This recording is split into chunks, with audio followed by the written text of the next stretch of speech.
The relation between the electric current I and the potential difference V. Okay, now how it is related, it's very simple. You can understand with the help of a simple diagram. Suppose we have a simple electric circuit, and as much electric potential difference we will increase or decrease. Suppose this is, we are giving 3 volt of cell, the voltage is 3 volt.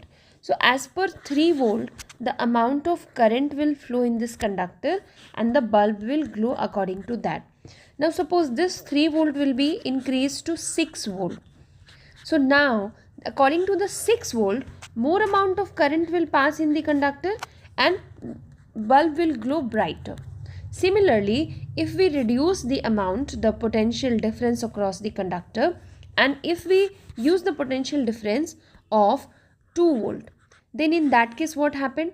The current will be low and bulb will also glow that 2 volt potential difference. So in each case you will understand, as you increase your voltage, your potential difference, then current will also increase.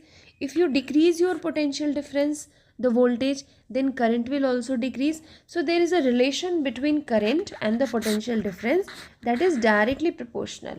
When we increase the V, I will also increase. If we decrease the V, I will also decrease. So this is directly related to each other, and this is exactly Ohm's law. But we have some other conditions also.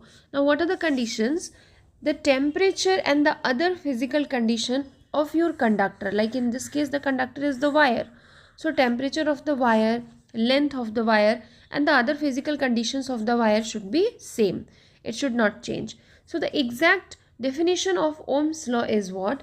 The electric current flowing in a conductor is directly proportional to the potential difference across the ends of the conductor, provided the temperature and the other physical conditions of the conductor remains the same. So I is directly proportional to V. Mathematically you can write I is directly proportional to V, or also the same formula we can write V is directly proportional to I. So as per Ohm's law, you have to remember this: V directly proportional to I. While removing this proportional sign, we put a constant value. So V is equal to IR. This is your formula of Ohm's law, where R is known as the constant of proportionality and also known as resistance. Resistance of the conductor. Resistance is also a very good and important point in this chapter. So V is equal to IR is your main formula of Ohm's law.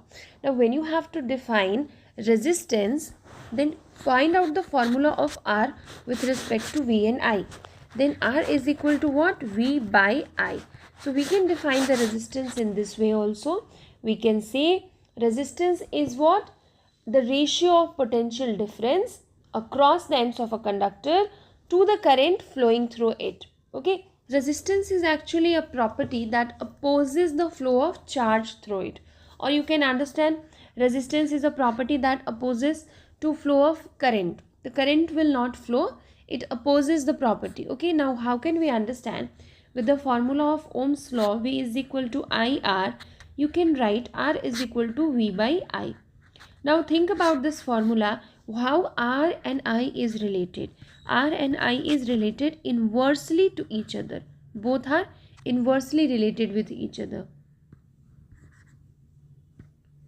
R is inversely proportional to I. It means what? As amount of current will be more, the resistance will be less. An amount of current will be less, then the resistance will be more. So if any conductor, any material that has a low resistance, it has a low resistance. So low resistance means R is less, then it will be a good conductor because current will flow through it easily. So it will be a good conductor. And if any material, any conductor that resistance will be high, a high resistance wire is there, then if resistance will be high, then it will be a poor conductor. Poor conductor, why? Because amount of current will flow in that particular resistance and high resistance will be low. So R is inversely related to I. So we can understand resistance of a conductor is the property to oppose the flow of charge through it. And always remember, resistance is inversely related to current. If a wire has low resistance, then it is a good conductor. If a wire has high resistance, it means it is a poor conductor. Now the unit of resistance is ohm. Like this we write, okay, this is a Greek letter omega. In Greek it is called omega, and we say the unit of the resistance is ohm. Now how can we define 1 ohm?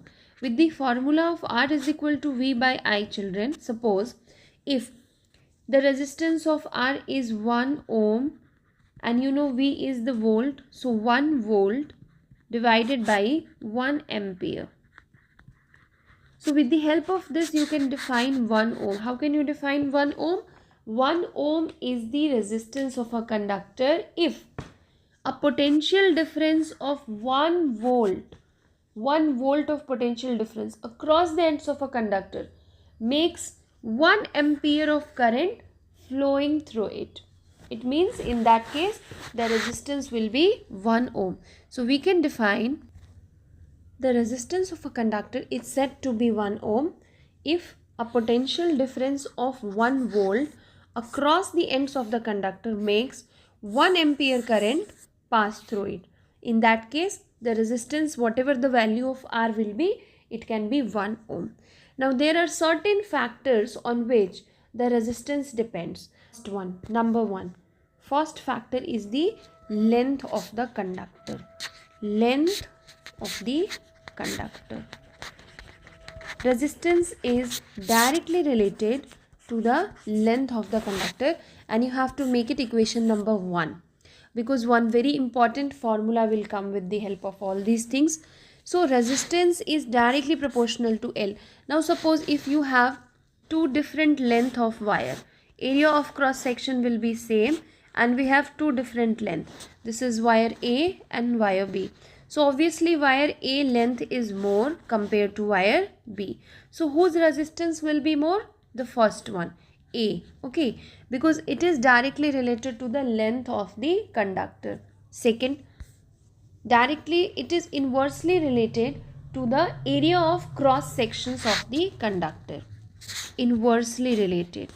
R is inversely proportional to 1 by A, and this is your equation number 2. Now you need to understand this. Area of cross section means, suppose this kind of wire we have, the length will be same length it will be, but in the first wire 1 and wire 2, in the first wire this is your area of cross section, so area of cross section is more, and in the second wire less amount of area of cross section is there.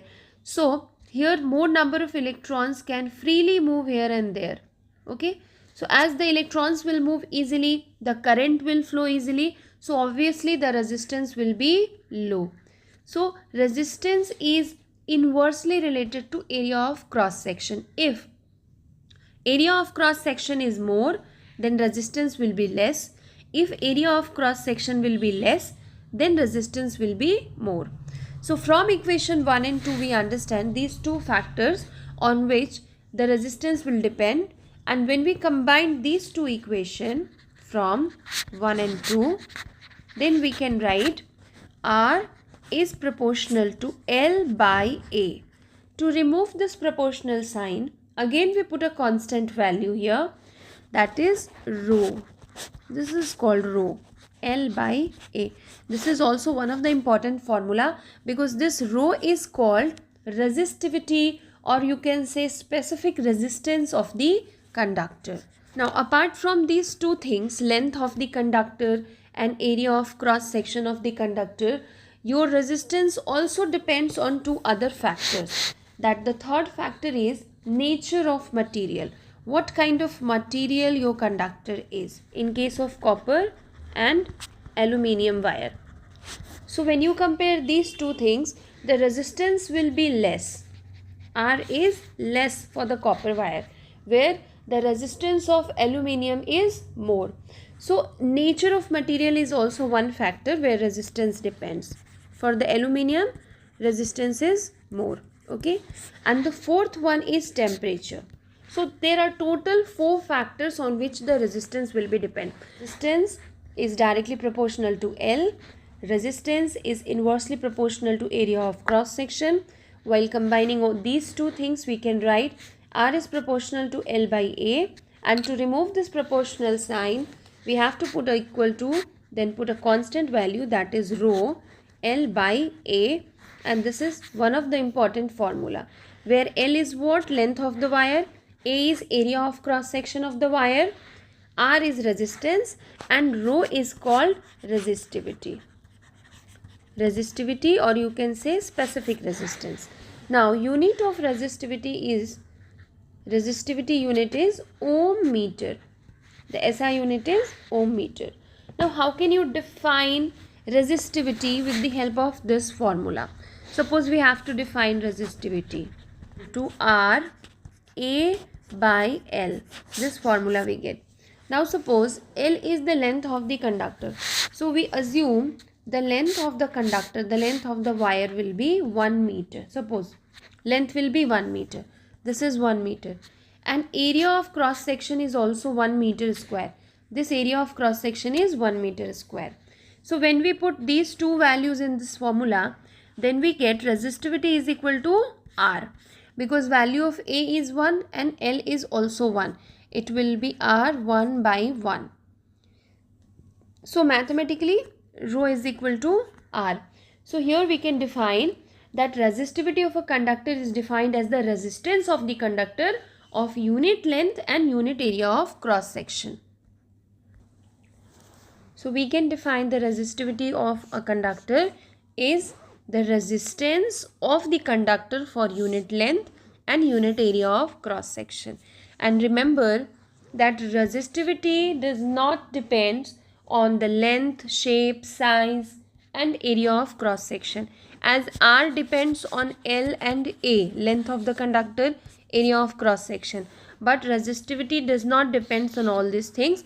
Resistivity only depends on the nature of the material.